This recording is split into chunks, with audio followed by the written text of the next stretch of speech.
आज गिरिराज और दुर्गा के घर में बहुत चहल पहल है। घर को अच्छी तरह से सजाया गया है। किचन में से अच्छे अच्छे खाने की खुशबू आ रही है। ऐसा इसलिए क्योंकि उनकी बेटी आभा और दामाद जी अहान शादी के बाद पहली बार घर पर आ रहे हैं। हिमांशी, बहू जल्दी से सारा काम कर लो। आभा और दामाद जी आने ही वाले हैं। कुशल बेटा, तुम सारा सामान तो ले आए हो ना?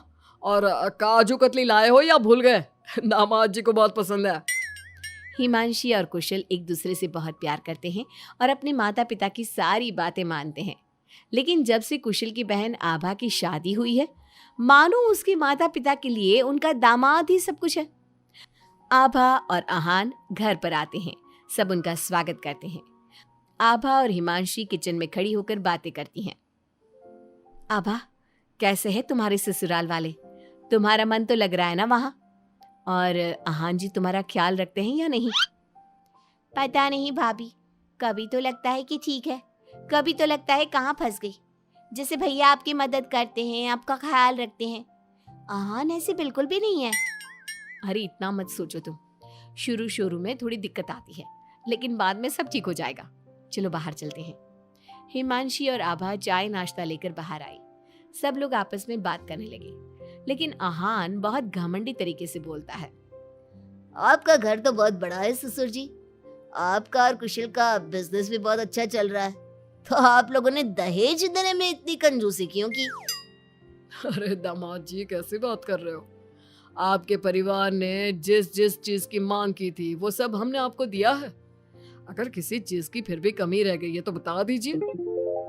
कुछ चीजें बिना मांगे भी तो दी जा सकती है ससुर जी। अहान, अगर तुम्हें कुछ और चाहिए तो बता दो, हम तुम्हारी सारी इच्छा पूरी करेंगे। अहान प्लेट से बिस्किट उठाकर बोलता है। मांगने से दिया तो क्या दिया, वैसे भी आप लोग मेरी डिमांड कभी पूरी नहीं कर पाओगे। आभा और अहान अपने घर चले गए। उनके जाने के बाद कुशल कहता है। मम्मी, हमने आभा की शादी गलत घर में तो नहीं कर दी? अहान और उसके घर वाले तो लालची लग रहे हैं। अरे चुप कर तू।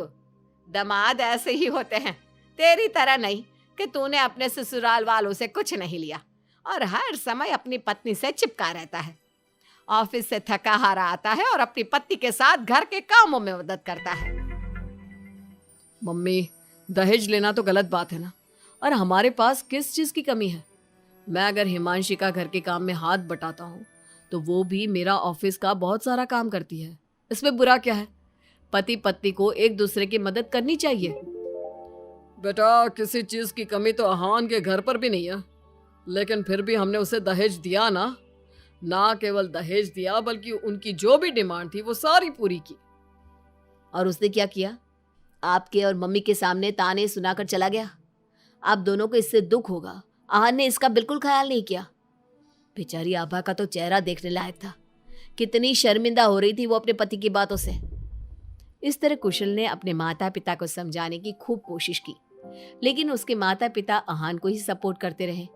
और करते भी क्यों ना, हमारे समाज ने दामाद का रुतबा बहुत ऊंचे स्थान पर रखा है, चाहे फिर उनकी सोच कितनी भी नीची क्यों ना हो। इसी तरह से कई दिन बीत गए और एक दिन आभा अपने घर पर रोती हुई आई। अरे आभा, तुम रो क्यों रही हो? और ये तुम्हारे चेहरे पर निशान कैसे? आभा लगातार रोए जा रही थी।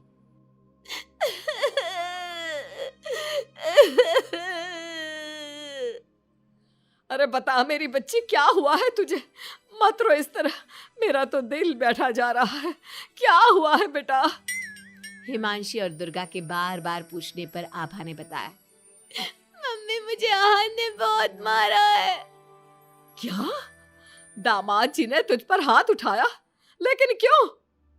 वो रोज शराब पी कर आते हैं और मुझे मारते हैं, लेकिन आज तो उन्होंने हद ही कर दी।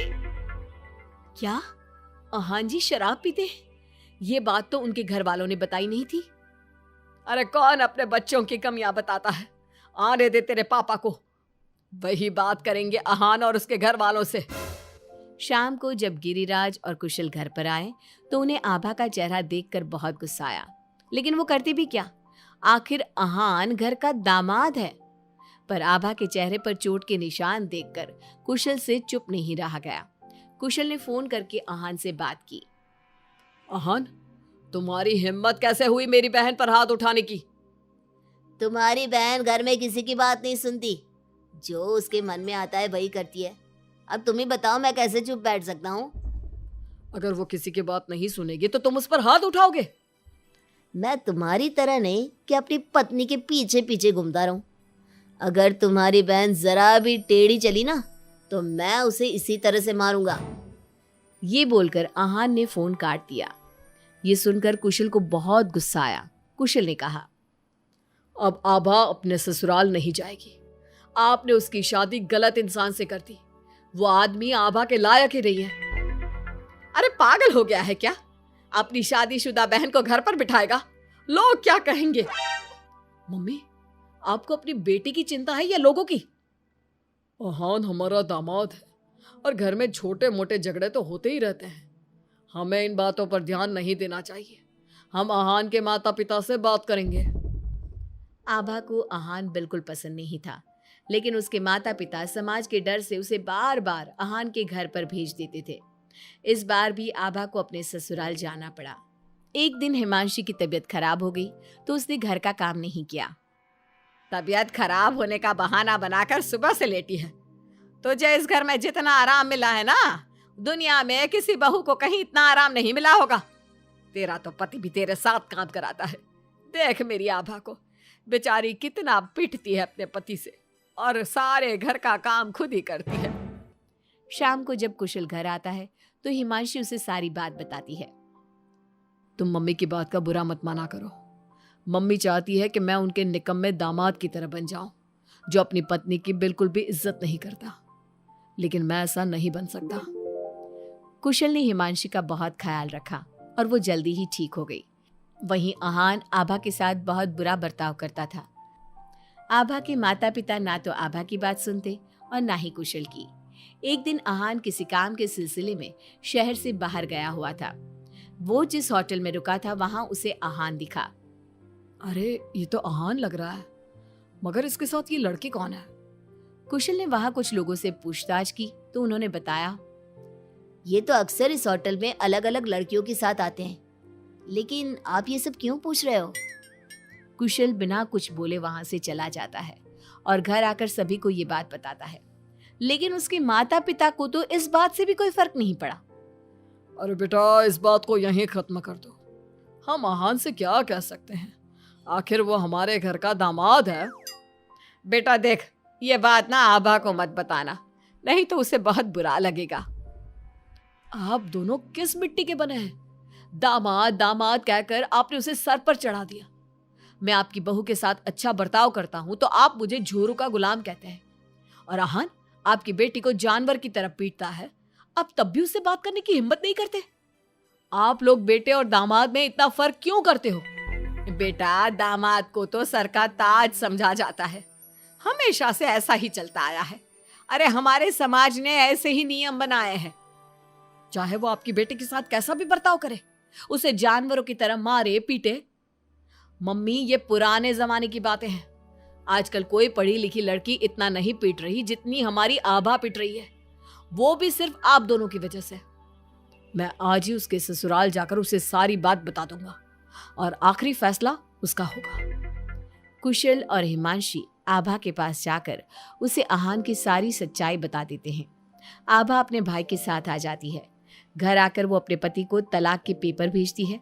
हालांकि गिरिराज और दुर्गा अभी भी अपने दामाद के साथ है और तलाक के खिलाफ। उनको अभी भी समाज की चिंता है, बेटी की नहीं।